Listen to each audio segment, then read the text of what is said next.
ओम श्री साईनाथाय नमः। प्रिय साई भक्तों, आज मैं आपके समक्ष श्री साई सचरित्र का पाठ करने जा रही हूँ। जो भी साई भक्त पूरी श्रद्धा भाव से इस अध्याय को सुनेगा, बाबा का आशीर्वाद हमेशा उस पर बना रहेगा। मैं अपने देवा साईनाथ से यही प्रार्थना करती हूँ कि बाबा कृपा दृष्टि बनाए रखना, श्रद्धा की लाज रखना। जाने अनजाने में अगर कोई भूल चूक हो जाए तो बाबा क्षमा करना। अध्याय 53। हरि का बेटा जरी का फेटा। साईं के प्रति सोमदेव को संशय, मन के जीते जीत है। हरि का बेटा जरी का फेटा। बंबई के हरि कानोबा ने अपने कई मित्रों और संबंधियों से साईं बाबा की अनेक लीलाएं सुनी थी, परंतु उन्हें विश्वास ही न होता था क्योंकि वे अविश्वासी थे।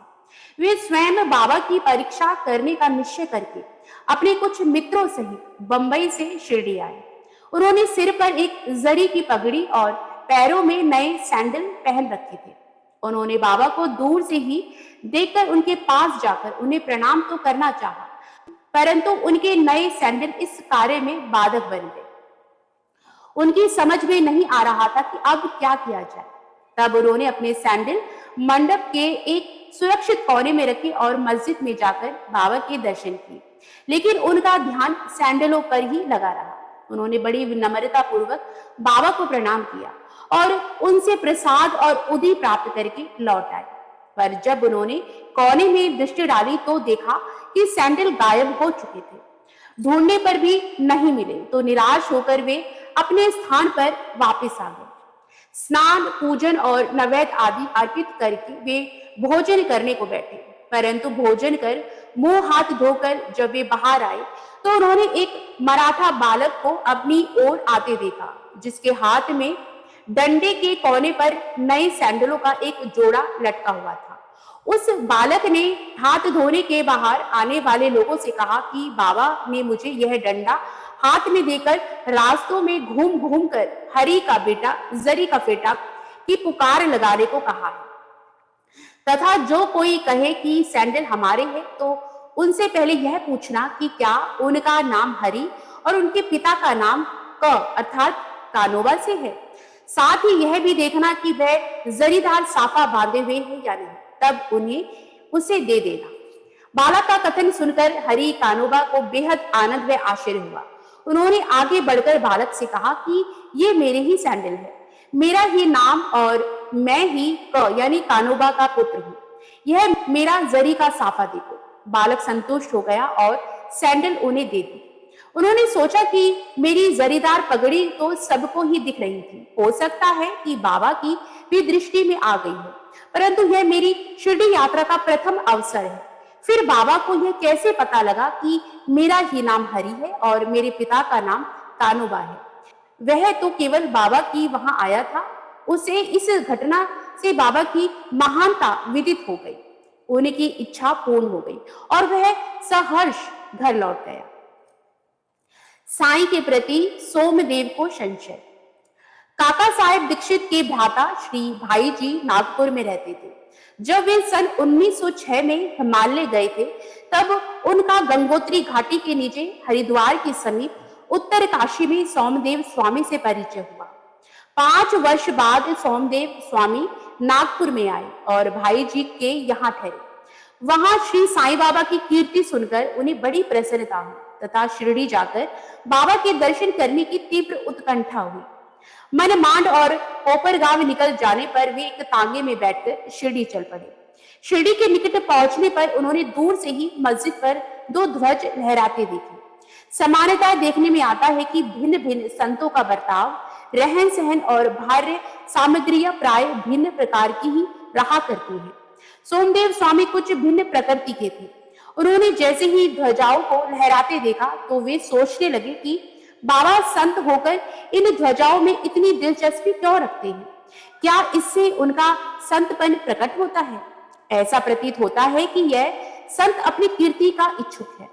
अतएव उन्होंने शिरडी जाने का विचार त्याग कर अपने सहयात्रियों से कहा कि मैं तो वापस लौटना चाहता हूं। तब वे लोग बोले कि फिर व्यर्थ ही इतनी दूर क्यों आए?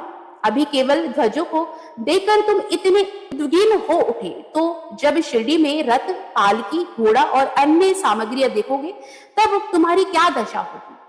स्वामी को अब और भी अधिक घबराहट होने लगी और उसने कहा कि मैंने अनेक साधु संतों के दर्शन किए, परंतु यह संत कोई निराला ही है जो इस प्रकार ऐश्वर्य की वस्तुएं संग्रह कर रहा है। ऐसे साधु के दर्शन न करना ही उत्तम है। ऐसा कहकर वे वापस लौटने लगे। तीर्थ यात्रियों ने प्रतिरोध करते हुए उन्हें आगे बढ़ने की सलाह दी और समझाया कि तुम यह संकुचित मनोवृत्ति छोड़ दो। मस्जिद में जो संत है वे इन ध्वजाओं और अन्य सामग्रियों या अपनी कीर्ति का स्वप्न में भी विचार नहीं करते। ये सब तो उनके भक्तगण प्रेम और भक्ति के कारण ही उनको भेंट किया करते हैं। अंत में वे शिरडी जाकर बाबा के दर्शन करने को तैयार हो गए। मस्जिद के मंडप में पहुंचकर तो वे द्रवित हो गए। उनकी आंखों से अश्रुधारा बहने लगी और कंठ अवरुद्ध हो गया। अब उनके सब दूषित विचार गायब हो गए और उन्हें अपने गुरु के शब्दों की स्मृति हो आई कि मन जहां अति प्रसन्न और आकर्षित हो जाए, उसी स्थान को अपना विश्राम धाम समझना। वे बाबा की चरण रज में लौटना चाहते थे, परंतु जब वे उनके समीप गए तो बाबा एकदम क्रोधित होकर जोर जोर से चिल्लाकर कहने लगे कि हमारा सामान हमारे ही साथ रहने दो, तुम अपने घर वापस लौट जाओ। सावधान, यदि फिर कभी मस्जिद की सीढ़ी चढ़े तो ऐसे संत के दर्शन ही क्यों करने चाहिए जो मस्जिद पर ध्वजाएं लगाकर रखे। क्या ये संतपन के लक्षण है? एक क्षण भी यहाँ न रुके। अब उसे अनुभव हो गया कि बाबा ने अपने हृदय की बात जान ली है और वे कितने सर्वज्ञ हैं। उसे अपनी प्रवृत्ति पर हंसी आने लगी तथा उसे पता चल गया कि बाबा कितने निर्विकार और पवित्र हैं। उसने देखा कि वे किसी को हृदय से लगाते और किसी को हाथ से स्पर्श करते हैं तथा किसी को सांत्वना देकर प्रेम दृष्टि से निहारते हैं, किसी को उदित प्रसाद देकर सभी प्रकार से भक्तों को सुख और संतोष पहुंचा रहे हैं। तो फिर मेरे साथ ऐसा रूखा बर्ताव क्यों? अधिक विचार करने पर वे इसी निष्कर्ष पर पहुंचे कि इसका कारण मेरे आंतरिक विचार ही थे और इससे शिक्षा ग्रहण कर मुझे अपना आचरण सुधारना चाहिए। बाबा का क्रोध तो मेरे लिए वरदान स्वरूप है। अब यह कहना व्यर्थ ही होगा कि वे बाबा की शरण में आ गए और उनके परम भक्त बन गए। मन के जीते जीत है। एक बार जब नाना साहेब मालसापति और अन्य लोगों के साथ मस्जिद में बैठे हुए थे तो बीजापुर से एक संभ्रात यवन परिवार श्री साईं बाबा के दर्शन करने आया। परिवार की औरतें पर्दा करने वाली थी, अतः नाना साहेब वहां से निकल जाना चाहते थे, परंतु बाबा ने उन्हें रोक लिया। स्त्रियां आगे बढ़ी और उन्होंने बाबा के दर्शन किए। उसमें से एक महिला ने अपने मुख से घूंघट हटाकर बाबा के चरणों में प्रणाम कर फिर से घूंघट डाल दिया। नाना साहेब उसके सौंदर्य से आकर्षित हो गए और एक बार पुनः वह छवि देखने को लालायित हो उठे। नाना के मन की व्यथा जानकर उन लोगों के चले जाने के पश्चात बाबा उनसे कहने लगे कि नाना, क्यों व्यर्थ में मोहित हो रहे हैं?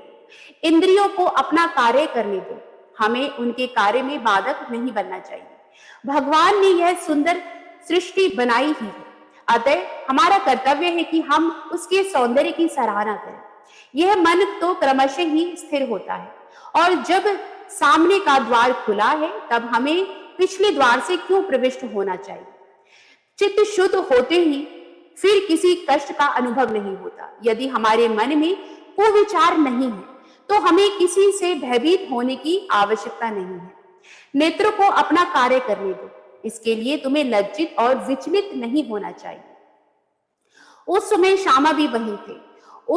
उनकी समझ में नहीं आया कि आखिर बाबा के कहने का तात्पर्य क्या है, इसलिए लौटते समय उस विषय में उन्होंने नाना से पूछा। उस परम सुंदरी के सौंदर्य को देखकर जिस प्रकार वे मोहित हुए तथा यह व्यथा जानकर बाबा ने इस विषय में जो उपदेश उन्हें दिए, उन्होंने उसका संपूर्ण वृतांत उनसे कहकर श्यामा को इस प्रकार समझाया कि हमारा मन स्वतः ही चंचल है, पर हमें उसे लंपट न होने देना चाहिए। इंद्रियां चाहे भले ही चंचल हो जाएं, परंतु हमें अपने मन पर पूर्ण नियंत्रण रखकर उसे अशांत न होने देना चाहिए। इंद्रियां तो अपने विषय पदार्थों के लिए सदैव चेष्टा किया करती है, पर हमें उनके वशीभूत होकर उनके इच्छित पदार्थों के समीप नहीं जाना चाहिए। क्रमशः प्रयत्न करते रहने से इस चंचलता को नियंत्रित किया जा सकता है।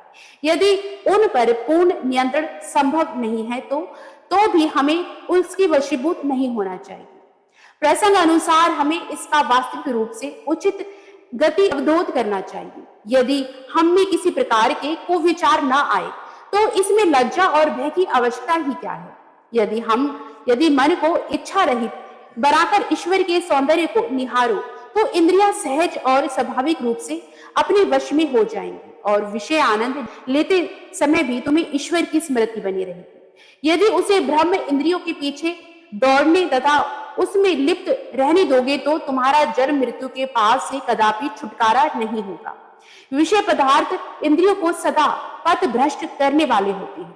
अतएव हमें विवेक को सारथी बनाकर मन की लगाम अपने हाथ में लेकर इंद्रिय रूपी घोड़ों को विषय पदार्थों की ओर जाने से रोक लेना चाहिए। ऐसा विवेक रूपी सारथी हमें परम पद की प्राप्ति करा देगा।